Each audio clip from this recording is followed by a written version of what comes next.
추석 연휴 정치권 소식 짚어보겠습니다. 김기흥 전 대통령실 부대변인 박창환 장한대 특임교수와 함께하겠습니다. 안녕하십니까? 안녕하세요. 예. 미국 공화당 대선 후보인 도널드 트럼프 전 대통령 주변에서 암살 시도로 보이는 사건이 발생했습니다. 시도 전에 붙잡혀서 총격은 발생하진 않았는데 지난 7월 총격 사건 이후 2달 만에 또 발생한 사건이거든요. 게다가 같은 후보를 대상으로 했고요. 우선 어떻게 보셨습니까? 그러니까 분열 정치의 최대 수혜자였죠, 트럼프가. 근데 어떻게 보면 증오 정치의 결정적 피해자가 저번에 됐다고 평가가 있는데 저번에 피격이 됐었고 이번은 피격이 안 되다 보니까 뭐 이런 표현은 좀 그렇지만 다행이다 싶지만 한편으로는 그렇게 큰 영향은 없을 거다 그런 생각을 하고 있고요. 무엇보다도 이제 저희가 저번에 피격을 당했을 때 한쪽에서는 뭐 트럼프가 다 된 것이냐 그런 평가가 있지 않았습니까? 맞습니다. 그때 이제 제가 이 자리에 나서 뭐라고 얘기했지만 뭐라고 얘기했냐면 샴페인을 좀 너무 먼저 터트린 거 아니냐 그렇게 얘기하면서 의외로 미국의 어떤 정치는 진영 간에 그런 게 공고하거든요. 그리고 무엇보다도 실제로 전체 누가 득표를 많이 하느냐가 중요한 게 아니라 경합지에서 이기면 모든 것들을 선거인단을 가져가는 그 위너 테이크스 올 방식이기 때문에 그 경합지에서의 어떤 지지율, 득표율이 되게 중요하다고 얘기를 했는데요.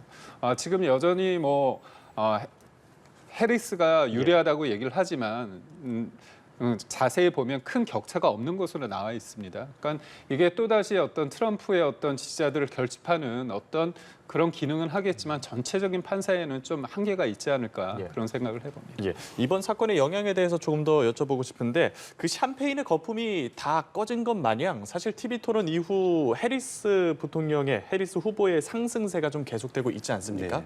얘기한 것처럼 격차는 적지만요. 어떤 영향이 있다고 보십니까? 만약에 경호팀에서 사전에 제압을 하지 못했다면 굉장히 큰 변수로 작용할 뻔했어요.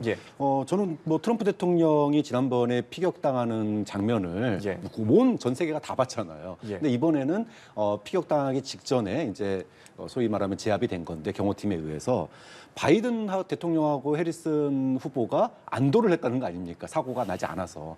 그만큼 지금은 초접전 양상이거든요. 경합주에서의 승패에 따라서 또 대통령이 누가 돼도 이상하지 않는 그런 상황이 됐는데 만약에 이게 정말로 또 피격으로 이어졌다면 이것이 경합주에서 또 변수로 작용할 가능성이 굉장히 컸다. 좀 그런 점에서 국민들 눈에는 사실 지난번 피격 장면이 영상이 있었지만 이번엔 영상이 없잖아요. 또 이번에는 사전에 제압되고 그랬는데 어쨌든 그럴 정도로 지금은 작은 변수 하나가 대선에 큰 영향을 미칠 수 있는 상황이었기 때문에 바이든하고 해리스가 안도할 정도로 사고 안 나서 다행이다. 이제 그럴 정도로 지금은 이제 경합주에서 초박빙 양상이기 때문에 트럼프 전 대통령에 대한 이런 총격 시도가 다행히 정말로 선거에 영향을 미치지 않게 돼서 다행이다. 그러면서도 한편으로도 우리나라에서도 사실은 당 대표에 대한 피습이 있었기 때문에 이런 일들이 선거에 영향을 미치는 것이 굉장히 안 좋은 거잖아요. 좀 그런 측면에서 보면 명절 연휴이지만 그럼에도 불구하고 이 트럼프 전 대통령에 대한 이런 피격 시도가 좌절된 것이 어떻게 보면은 지금 미국 국민들에게는 오히려 자신들이 선택하고 싶은 대통령 후보를 잘 선택할 수 있게 해주는 또 하나의 그런 어떤 그 판단 근거가 되기 때문에 저는 정말로 사고가 안 나서 다행이다. 그리고 미국 국민들이 이번을 계기로 해서 또 한 번 양 후보들에 대한 이 정확한 평가를 할 수 있게 돼서 다행이다. 총격으로 인해서 이 표심이 변하면 나중에 이제 후회하는 일들이 발생하잖아요. 좀 그런 점에서 굉장히 정말 불행 중 다행이다 이렇게 평가할 수밖에 없고 미국 대선에서도 유권자들에게는 잘 된 일이다 이렇게 봐야 되겠죠. 우리 정치권 소식 보겠습니다. 윤석열 대통령이 추석 연휴 직전에는 의료 현장을 찾아서 목소리를 들었는데 연휴였던 어제는 일선 경찰서와 소방서를 찾았습니다. 이 자리에서 제복 입은 영웅들이 정당한 보상을 받을 수 있도록 최선을 다해 지원하겠다 이렇게 밝혔는데 윤석열 대통령의 최근 행보 어떻게 보십니까? 아무래도 이제 연휴 때 지금 두 분의 앵커도 그렇고 저희도 일을 하고 있지 않습니까? 맞습니다. 그렇다면 저희가 일정을 짤 때 아무래도 남들 다 쉴 때 일하시고 근데 일을 개인적인 일이 아니라 국민을 위해서 이렇게 노력하시는 헌신하시는 분들을 찾는 일정을 저희가 찾고 있습니다. 근데 관례적으로 경찰과 소방관 분들을 찾는데요. 다른 일정보다 제가 볼 때는 이게 맞다고 봅니다. 가장 힘든 일이고요. 그리고 또 대통령으로서 국가의 어떤 본질적인 이유는 국민의 생명과 안전 아닙니까? 그런 관점에서 제가 볼 때는 당연한 일정이고 되게 이례적이지 않지만 이런 일정은 전 해야 된다고 보고요.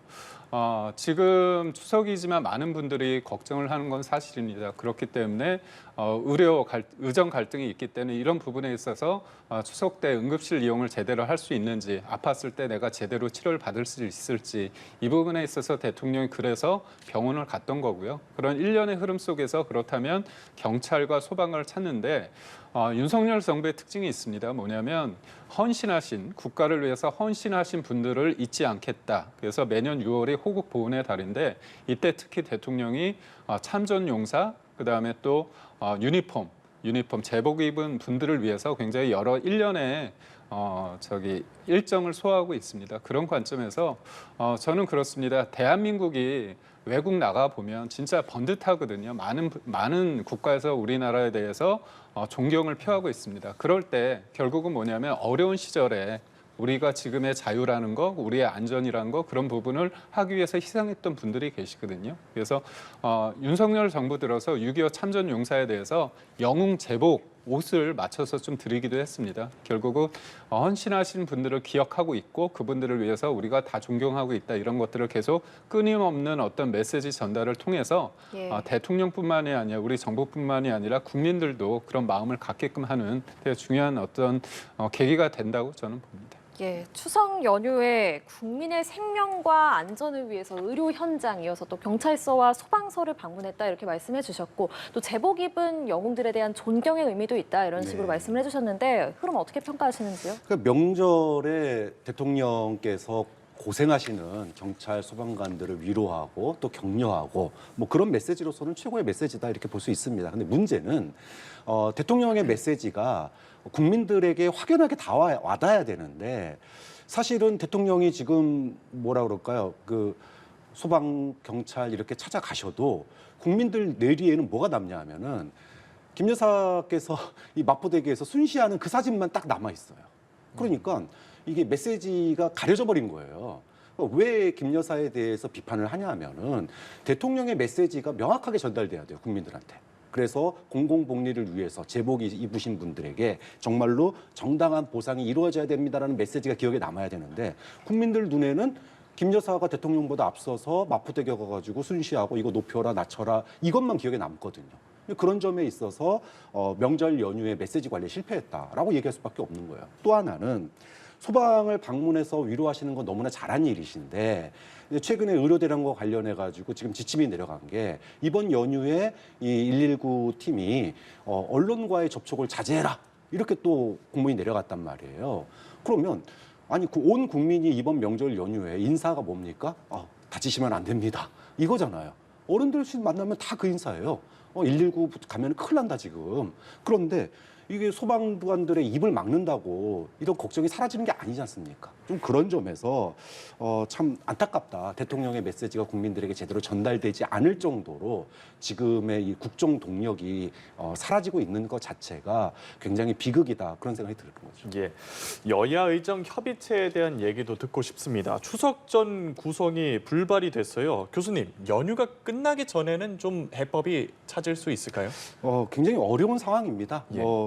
지금 온 국민들이 다치면 안 된다가 인사가 돼버리는 이런 상황인데 여기에 해법은 사실은 이제 대통령이 지고 있어요. 최고의 쟁점이 지금 25년도 지금 현재 진행되고 있는 입시를 당장 어떻게 할 거냐 여기서부터 지금 꼬여 있거든요. 예. 그러다 보니까 당 정의 여기에 대해서 의견이 확연하게 지금 엇갈려 있습니다. 용산을 비롯한 정부 측에서는 현재 진행되고 있는 입시는 절대로 손댈 수 없다. 이게 이제 명확한 입장이고 반면에 의료계는 그거 손대지 않으면은 우리는 대화에 나서지 않겠다. 그러니까 어떻게든 이 대화를 이끌어내려고 하는 야당이나 또는 당에서는 25년 입시 이거 손대지 않으면은 대화가 자체가 어려우니 조금이라도 좀 조정을 해 봅시다. 이런 상황인데 예. 이거를 정부가 지금 들을 준비가 전혀 안 돼 있습니다. 그렇기 때문에 노력은 했지만 여야 의정 협의체를 만들기 위해서 정치권이 오래간만에 정말 머리를 맞대고 노력을 했지만 결국은 행정부 설득에 실패한 거다. 그렇기 때문에 연휴 안에 또는 연휴가 지나더라도 대화를 잇기 위해서는 대통령의 특단의 결정이 없다면 뭔가 대체할 카드가 없어요. 예를 들어 25년 입시를 손 안 대는 대신에 대통령이 대국민 사과를 하고 의료계에 사과를 하고 또 주무부처 장차관들 다 경질하고 뭐 이런 카드도 있을 수 있는데 그걸 하려면은 사실은 명절 전에 했어야 되거든요. 그런 점에서 대체할 수 있는 카드를 지금 발견하기 어렵기 때문에 결국은 이 평행선 여야 의정 이 대치가 평행선을 달릴 수밖에 없고 어느 한쪽이 질 수밖에 없는 상황이다 지금은. 그런 점에서 당정 간의 이 온도차나 이 인식차가 너무나 크기 때문에 지금으로서는 연휴 끝나기 전에 해법 찾기는 굉장히 어려워 보인다 이렇게 볼 수밖에 없죠. 예. 국민의힘은 의료계와 물밑 작업에 나선 걸로 전해졌는데 얘기하신 것처럼 당장 이제 당정 간에도 온도차가 좀 있지 않습니까? 그 부분이 어떻게 해결이 될 수 있을까요? 저는 사실 정부와 여당의 입장이 똑같을 수는 없습니다. 그러니까 예를 들어서 이제 정부 입장은 이 의료개혁의 어떤 동력을 떨어뜨리지 않는 선에서 하기 위해서는 25년도 이 증원 관련해서 이거를 아예 제로로 할 수는 없거든요. 그렇다면 25년, 26년도 안 하는 거잖아요. 그리고 27년도에 갔을 때 그거를 의대 정원을 하자는 건데 그때는 이제 26년 지방선거 있고 27년 대선이 있지 않습니까? 지금도 되게 어렵습니다. 그렇다면 어떤 이런 어려움을 극복하기 했을 때 의료계에서는 또 쓸 수 있는 카드가 집단 행동이잖아요. 예. 현장을 떠나실 텐데 그때 또 어떻게 하겠습니까? 결국은 지금 어떤 예측 가능한 어떤 시스템을 플랜을 만들어낸다는 게 중요하다는 데 있어서의 어떤 정부의 방점은 있는 거고 한동훈 대표 입장에서는 이 협의체를 가동하기 위해서는 25년 관련해서 좀 얘기를 해서 그분들이 들어올 수 있게끔 명분을 찾자. 이런 부분이거든요. 근데 이제 저는 한동훈 대표에게 약간 조금 뭐랄까 제가 드리고 싶은 말은 뭐냐면 할 수 있는 것과 없는 것에 대한 구분이 필요하다. 모든 걸 다 할 수는 없거든요. 그렇다면 26년도를 제로 베이스 한다고 했을 때 정부를 움직이지 않았습니까? 그렇다면 25년도는 실제로 정부의 어떤 원칙적인 입장도 있지만 실제로 수시가 진행되기 때문에 이거는 의료 증원의 문제가 아니라 증원 포함해서 전반적인 어떤 수시 전형에 다 영향을 주는 겁니다. 1,500명만 영향이 아니지 않습니까? 다 연쇄적으로 도미노로 다 영향을 줄 수 있기 때문에 이건 사실상 힘듭니다. 그렇다면 저는 솔직하게 이 부분에 대해서는 25년은 힘들지만 다른 부분 아까 말씀하신 것처럼 뭐 대통령의 사과나 아니면 장차관에 대한 어떤 경질 이 부분이 꼭 할 수 있는 게 할 수 있다 없다를 떠나서 그런 얘기를 할 수 있는 논의 테이블로 들어오게끔 하자. 그래서 저는 25년도에 대해서는 정부와 여당이 입장을 좀 같이 하고 다른 부분에 대해서 좀 유연하게 해서 야당과 그다음에 의료계를 좀 설득하는 게 좋지 않을까 그런 생각을 해봅니다. 예, 이런 가운데 민주당 이재명 대표는 어제 조계종 총무원장인 진우 스님을 만나서 종교계가 의정 갈등을 해소하는 윤활유 역할을 해달라 이렇게 요청을 했습니다. 기독교와 천주교 등의 정교 지도자도 잇따라서 만날 예정인데 이 같은 행보는 어떻게 평가하십니까? 그러니까 지금 상황이 안타까운 거예요. 그러니까 지난 반년 동안 정부와 의료계가 소위 의정 갈등을 빚어왔는데 이것이 이제 결국은 국민들에게 피해가 돌아왔잖아요. 그러니까 어떤 정책을 추진하는 데 있어서 해야 되는 정책이 있을 수 있고요. 또 할 수 있는 정책이 있는 겁니다. 근데 해야 되는 것과 할 수 있는 것에는 구분을 둬야 되는데 지금 정부의 태도는 이건 해야 됩니다라고 가치적으로 밀고 나가는데 상황은 수습 불가의 상황이 돼버렸어요. 지금 당장은 응급의료체계의 붕괴를 걱정하면서 우리 다 다치면 큰일 난다. 교통사고 나면 큰일 난다. 뭐 이런 정도의 상황이지만 올 가을이 넘어가면은 당장 이제 수술실로 여파가 미치고요. 그다음에 내년이 되면은 당장 공보위라든지 군의관을 찾기가 어려워져요. 졸업생이 안 나오니까. 그런 순간 우리 의료 체계가 붕괴되는 상황입니다. 완전히 붕괴돼 버려요. 그러면 여기에 대해서 이제 더 이상 그럼 정부가 이걸 해결할 의지가 있냐? 그러니까 의지는 있지만 해결할 능력이 없잖아요, 지금요. 그럼 결국은 온 국민이 나서서 정부와 의료계를 갖다가 또 화해를 시키거나 조정을 해야 되는 상황이 돼버렸어요. 아니 정부가 할 일을 갖다가 지금은 종교계까지 나서서 해야 되는 상황까지 와버렸단 말이에요. 결국은 이 수습불가의 상황이 결국은 일상적인 국정 운영도 지금 못하는 정부가 돼버렸기 때문에 뭐 종교계뿐만이 아니라 국민의 생명이 걸려 있는 문제지 않습니까? 그러니까 뭐 언론이든 모든 정말 국민들이 이제 그만해라. 왜냐하면 당장 국민이 죽어나가지 않습니까? 또 당장 시간이 가면 갈수록 이 폐해가 더 커질 수밖에 없는 상황이에요. 후폭풍이. 그렇기 때문에 지금은 이제는 더 이상 정부에 맡겨놓을 수 있는 상황이 아니다. 그래서 종교계, 또 방송, 언론 할 것 없이 온 국민이 연휴가 끝나고 나면 의료계와의 어떤 대화 채널 그리고 해법을 찾기 위한 노력을 온 사회가 같이 해야 되는 그런 상황까지 왔다 이렇게 봐야 되겠죠. 네, 이렇게 이재명 대표가 의료 문제와 관련해서 종교계를 찾은 네. 행보 어떻게 보셨습니까?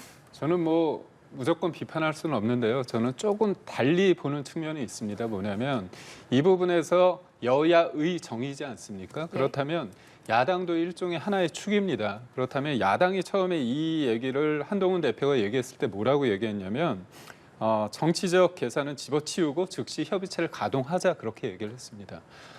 물론 이제 의료계에서 어느 정도의 어떤 의미 있는 단체가 들어오느냐에 따라 달라질 수는 있지만 개문발차라고 하죠. 하나부터 열까지 다 갖춰진 상태에서 출발하느냐 아니면 조금 힘들지만 우선 출발하면서 협의를 해가는 단계 과정에서 의미 있는 단체가 들어오느냐 그런 선택의 문제일 수 있습니다. 그런데 의료계에서는 좀 강경한 부분이 있지 않습니까? 이럴 때 야당이 그냥 과반수 간 넘은 야당이 아니라 어떻게 보면 거대 야당 아닙니까? 그렇다면 권한이 있는 걸 넘어서 저는 힘이 권력이 있다고 보거든요. 그렇다면 이런 부분에 있어서 여당과 정부를 비판을 할 수는 있지만 그거보다는 지금 불이 났는데 불이 누가 났느냐 아니면 너가 이제 예방 조치를 안 해서 그렇게 싸우는 게 아니라 우선 불은 꺼야 되잖아요. 그렇다면 이재명 대표 입장에서는 물론 종교계를 찾아서 도와달라고 하는 것도 좋지만 본인이 가지고 있는 야당의 어떤 권한과 힘을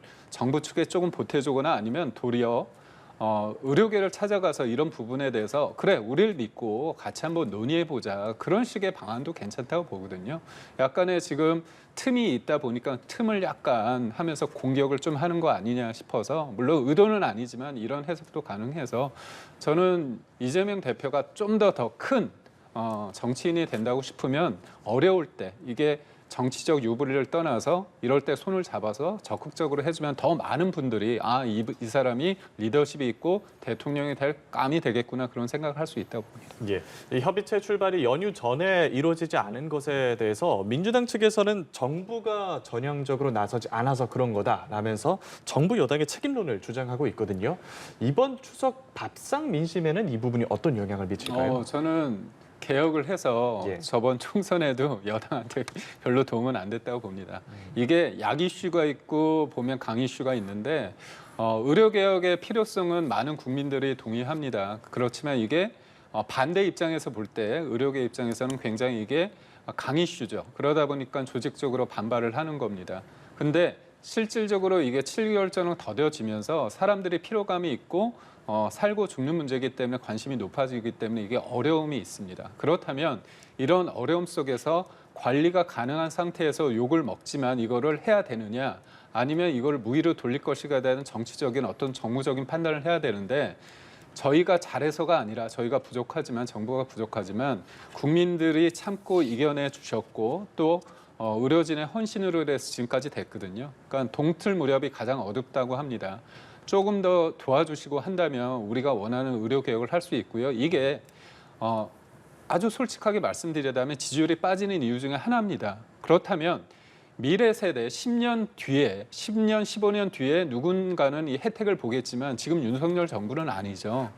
근데 그래야 되는 이유가 있는 겁니다. 그러니까 문재인 정부도 400명 얘기했을 때 의료계가 반대를 했고요. 그다음에 공공의대 신설도 반대를 했습니다. 그 전에 이명박 정부 때도 그렇고요.